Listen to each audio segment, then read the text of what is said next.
Assalamualaikum warahmatullahi wabarakatuh. Selamat siang dan salam sehat buat kita semua. Perkenalkan, saya Ibu Dewi Damayanti. Saya adalah koordinator untuk mata ajar Etika Keperawatan di tingkat 1 semester 2 Prodi D3 Keperawatan Stikes Pancabakti Bandar Lampung. Pada kesempatan kali ini, Bu Dewi akan menjelaskan rancangan pembelajaran mata ajar Etika Keperawatan di semester genap ini. Mata ajar etika keperawatan kodenya adalah WAT 3.03 ya. Penempatannya ada di semester 2 tingkat 1, dan untuk pembelajaran mata ajar etika ini 100% adalah daring dengan bobot SKS adalah 2 SKS. Jadi dalam satu semester ini ada 16 kali tatap muka, di mana dalam durasi pertemuan kurang lebih setiap kali pertemuan kurang lebih waktunya adalah 100 menit.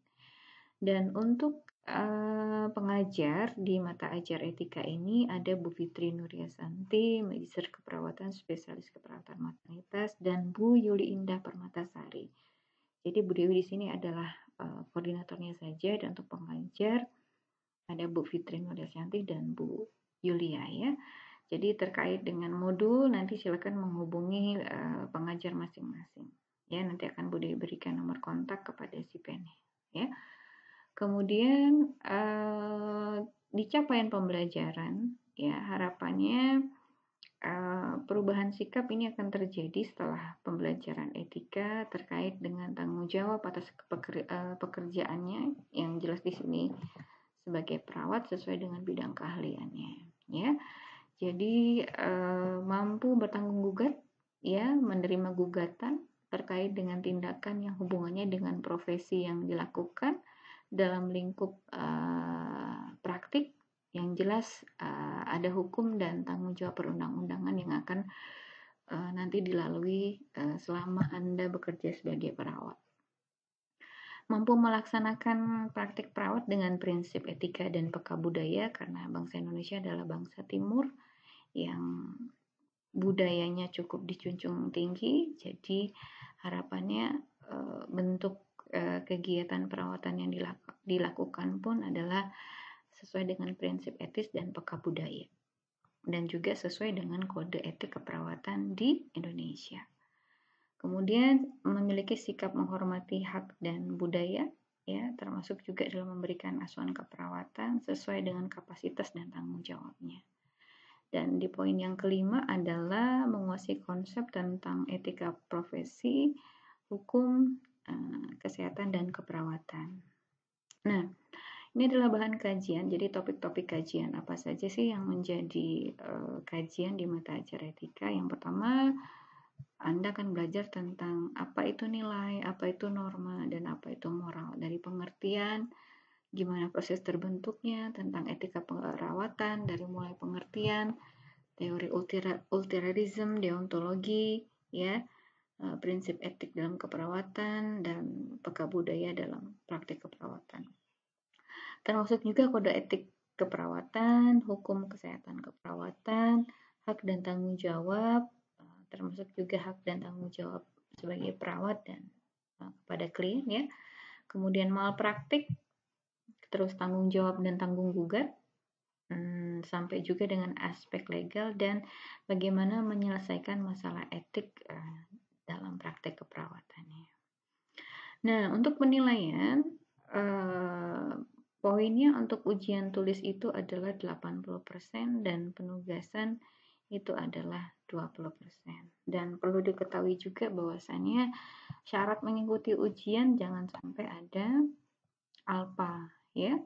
Dan kalaupun ada terkendala terkait dengan jaringan dan apapun, mohon di hari itu juga ya menghubungi dosen yang bersangkutan minimal 1 kali 24 jam ya. Mohon berikan keterangan atau klarifikasi adanya kendala ya. Jangan sampai sudah lewat hari berikutnya baru menghubungi dosen yang bersangkutan.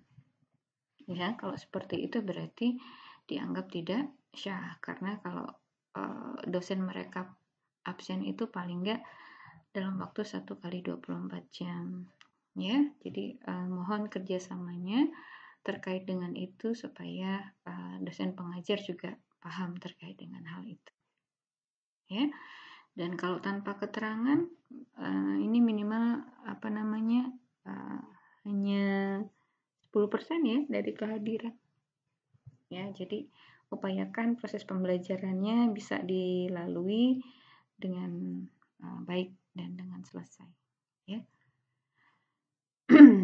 Kemudian ini adalah daftar pustaka yang digunakan sebagai bahan referensi. Ya.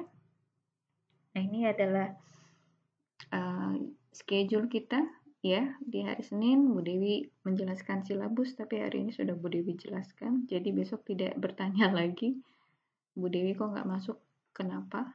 Ya, karena pembelajaran di yang pertama adalah Bu Fitri nanti di hari Jumat tanggal 26 Februari jam 9 di kelas A dan jam 9.50 di kelas B.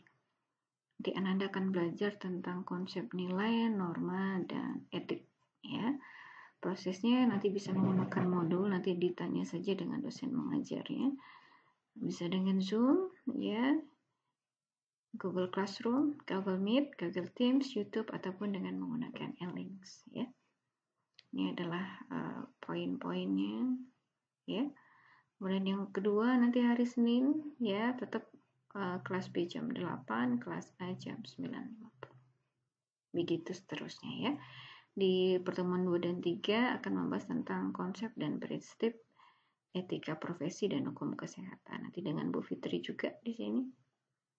Ya, jadi belajar tentang konsep etika perawatan mulai dari pengertian, teori, ya, nilai-nilai sampai dengan prinsip peka budaya. Kemudian nanti pertemuan keempat nanti juga dengan Bu Fitri Nuryasanti, masih juga dengan prinsip etik dan profesi terkait juga dengan hukum kesehatan, ya. Kemudian yang berikutnya pertemuan yang kelima, ya, nanti dengan Bu Yuli sudah masuk terkait dengan konsep prinsip etika profesi dan hukum kesehatan. Kemudian TM6, ya, tentang hak dan kewajiban perawat dan pasien dalam etika keperawatan. Jadi nanti dipelajari apa itu hak dan kewajiban, apa haknya perawat, apa haknya pasien, kenapa harus ada hak dan kewajiban, ya. Kemudian yang TM ke-7 tentang hukum konsep prinsip etik dan hukum kesehatan, ya.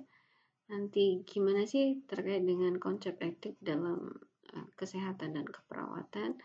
Nah, kenapa ini harus dipelajari? Karena kita berhubungan dengan manusia. Jangan sampai nanti muncul malpraktek sehingga ada pasien yang terzolimi, meninggal, ataupun cacat anggota tubuhnya karena kelalaian kita.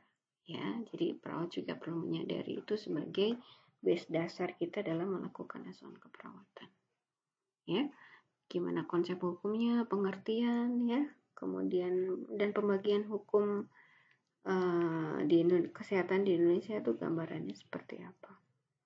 Kemudian yang berikutnya adalah masalah etik dalam layanan kesehatan. Ini perlu diketahui supaya kalau misalnya terjadi hal yang mungkin tidak kita inginkan, bagaimana pendekatannya, bagaimana proses pertanggungjawabannya dan tanggung jawabnya secara aturan profesi kita sebagai perawat.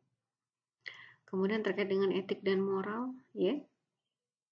Kemudian tanggung jawab, ya. Nah, ini adalah pertemuan ke-13 dan 14 nanti masih dengan Bu Fitri juga. Jadi di pertemuan 13 dan 14 ini Anda akan melakukan presentasi terkait dengan tren dan isu terkini dalam praktik keperawatan. Nanti silakan dibentuk satu kelas masing-masing 3 kelompok. Nanti 3 kelompok akan presentasi di tanggal 13 dan 3 kelompok berikutnya akan presentasi di tanggal 14. Nanti silakan disepakati bersama pengajarnya topik-topiknya apa saja. Yang jelas setiap kelompok berbeda-beda. Ya. Kemudian pertemuan kelima nanti akan belajar tentang aspek legal, ya, ada tentang sertifikasi, registrasi, dan lisensi. Dan yang terakhir di tanggal 21 sampai dengan 26 Juni ini adalah akhir proses pembelajaran, yaitu ujian akhir semester. Ya, baik, ini adalah rincian penugasan, ya. Tadi di tugas 13 dan 14 karena kita akan membuat makalah dan presentasi. Ini kurang lebih gambaran uraian tugasnya.